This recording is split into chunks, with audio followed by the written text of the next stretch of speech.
Hey everybody, this is Cody Vogel, sales agronomist for Yara. I'm here at the incubator farm, just at the Ag and Motion site.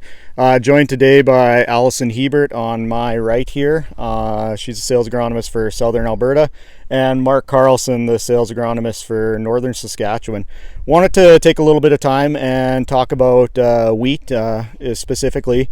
This could apply to cereals in general, but we're going to talk about wheat specifically and some of the common questions that we get asked around it. So I guess to start off, protein.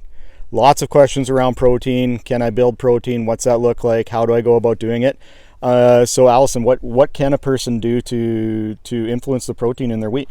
Yeah, so I do get a lot of questions about protein, and they start right from the beginning of the season. So it's understanding you're not only needing nitrogen for protein, you're needing complete nutrition and starting from the beginning. So nitrogen and sulfur, two very important nutrients for protein development. And you want to make sure that's timed properly. Anything too early will get taken up more for yield, where if you get it later, closer to that head timing, that's when those nutrients will be used more for your protein development.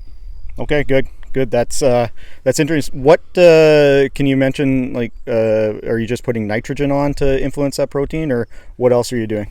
No, I'm wanting to make sure I get that sulfur in there too. With some foliar applications or right at the beginning of the season at seeding. But really it's all about root development to make sure we get those nutrients throughout season. Those roots are constantly growing and searching out more nutrition. So getting on a Pro Coat, our oil-based micronutrient coating with your granular fertilizer will help with that. And then using a product such as Yara later on in season at head timing. Okay, good. Mark, I know you and I were talking a little bit earlier about lodging that goes on in cereals. Can you talk to the audience a little bit about that?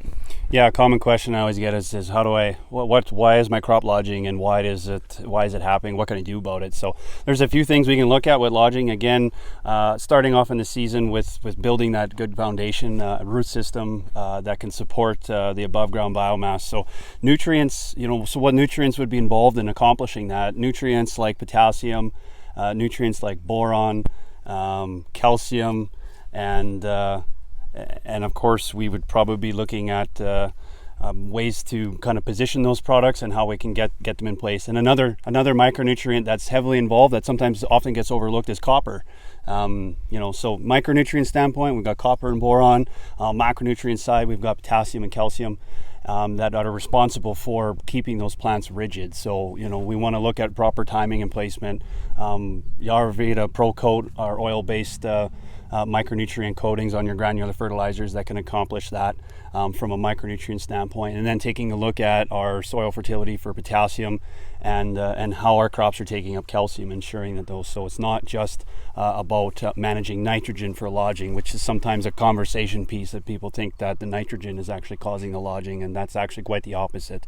So we can look at a couple different strategies and timings. In-season applications of foliar like Flex, which has potassium, it has phosphorus, boron in it to capture that. And then, of course, later in season, we can talk about applications of potassium later in the season to match that potassium demand as the crop is getting bigger and taller. Right. Yeah, and I know in my territory, Northern Alberta, lots of rain this year, lots of moisture, excess in a lot of spots.